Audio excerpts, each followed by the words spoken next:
संगत प्यार से कहना धन्यवाद जी। आओ सत्संगत, सदगुरु की बहुत बड़ी कृपा है। जो भी भाई बहन आए बहुत भाग्यशाली हैं। सत्संग जिंदगी की बहुत कीमती समय मिला हुआ है। सत्संगत आत्मा का विषय चल रहा है। हम सब ब्रह्म विद्यालय में बैठे हैं। सत्संगत 5 तत्व का पुतला है। बिना ब्रह्म ज्ञान के कैसे पता चलेगा कि कौन एक मालिक बनाने वाला है। सत्संगत गांव गांव में आज जा करके समय के सदगुरु आवाज़ दे रहा है और घर घर ज्ञान बंटवा रहा है। बहुत पहले की बात बता रहे थे महात्मा लोग कि कितने दिन खड़े खड़े तपस्या करते थे, लेकिन परमात्मा नहीं मिला। अभी भी आप देख रहे हैं कि माघ मेला आता है तो एक एक महीना जाके वहीं उलझे रहते हैं, तपस्या कर रहे हैं, लेकिन परमात्मा मिलने वाला नहीं।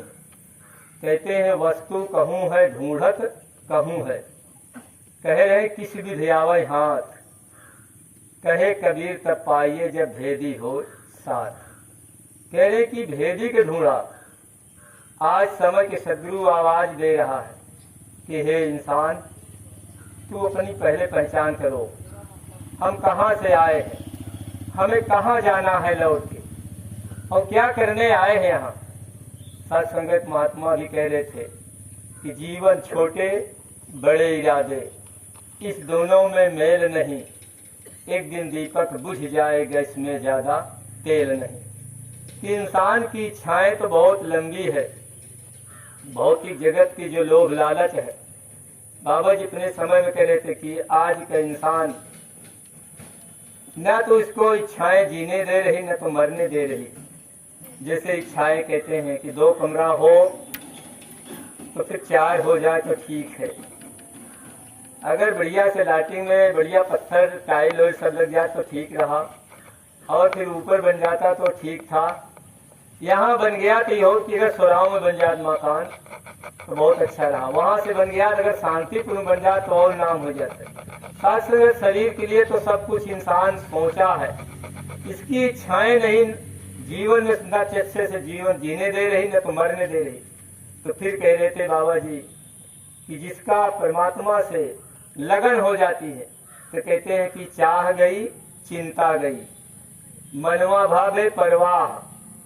अब किसकी चाह है? हम सब जहाँ बैठे हैं, अब किसकी चाह है?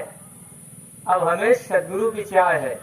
हमें सदगुरु मिला है, दुनिया का मालिक मिला है। सत्संगत हमें आपका बहुत कुछ दिया है, और सत्संगत सदैव के लिए वादा किया है। जब माँ के पेट से बाहर किया, जब मुंह चीरा, तभी वादा किया था कि जाओ मैं तेरे लिए पहले दूध भेजूंगा, दूध।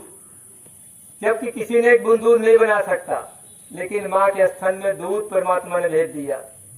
सत्संग देव हम सब समझ सकते हैं कितनी बारीकी सब बातें पड़ी हुई हैं। फिर सत्संग जब दांत आया तो उनके लिए भोजन तैयार किया। फिर सत्संग तो माता पिता तो साथ थे, लेकिन बाद में कितने कितने उनके लिए सारी व्यवस्था करके पहले से रखा है। लेकिन आज का इंसान परेशान क्यों है? सिर्फ चालाकी से। कहते हैं चालाकी चौपट करे, ज्ञानी गोता खाए, अभिमानी अभिमान में गया जड़ मूल से जाए। आज का इंसान चालाकी में अपने परेशान है। वो हमेशा एक दूसरे के चूतिया समझता है, धोखा समझता है। अब आज संत महात्मा कह रहे हैं कि समय प्रभु तो नूर समाया है। और सत्संग कितनी बारीक बात है कि एक नूर है सबके अंदर, नर है चाहे नारी है, ब्राह्मण क्षत्रिय वैश्य सज्जन एक की खलकत सारी है। एक नूर निरंकार के सब में है। नूर कहते हैं आत्मा का है। अगर ये आत्मा जिस दिन इस शरीर से निकलेगी, इस शरीर की कोई कीमत नहीं रह जाएगी। वहीं को वहीं इसके सारे खेल खत्म हो जाएंगे। कहते हैं जब बच्चा जन्म लेता है तो बहुत रिश्ता लेके आता है। यहाँ बहुत रिश्ते तैयार हो जाते हैं। चाची चाचा हो गए, मामी मामा हो गए, नानी नाना हो गए, माता पिता तो है ही है, बहुत मौसी मौसियां बन जाते हैं, तमाम रिश्ता जुड़ जाते हैं। लेकिन जिस दिन आत्मा इससे निकलती है सारे रिश्ते टूट जाते हैं। तो आओ भाई बहन, हम सब कितने भाग्यशाली हैं कि आत्मा का रिश्ता जोड़ा जा रहा है। शरीर के रिश्ता तो जुड़ा हुआ है, लेकिन आत्मा का रिश्ता जुड़ा है कि आप जाओगे कहाँ। आज ये निरंकार का दर्शन करा करके गांव गांव में महात्मा आवाज दे रहे हैं कि हे इंसान उठो और जागो। अब ये कहो कि जागा, जागो, तो ये समाज वाले यही कहेंगे कि अरे यार मैं जागा नहीं हूँ।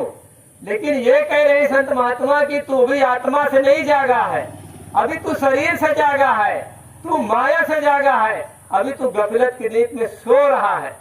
इसीलिए कह रहे कबीर साहब, कबीर सूता क्या किया, उठ बैठ और जाग, और जाही के संग बिछड़ा है ताही के संग लाग जा। आज यही समय की सदगुरु आवाज दे रहा कि हे इंसान, उठो और जाग जाओ, और जाही के संग बिछड़ा है ताही के संग लाग जाओ। कि तू आत्मा है, तू परमात्मा से बिछड़ा है, तू लोभ लालच इस संसार के भौतिक जगत से जुड़ा हुआ है, इसी में फंसा हुआ है।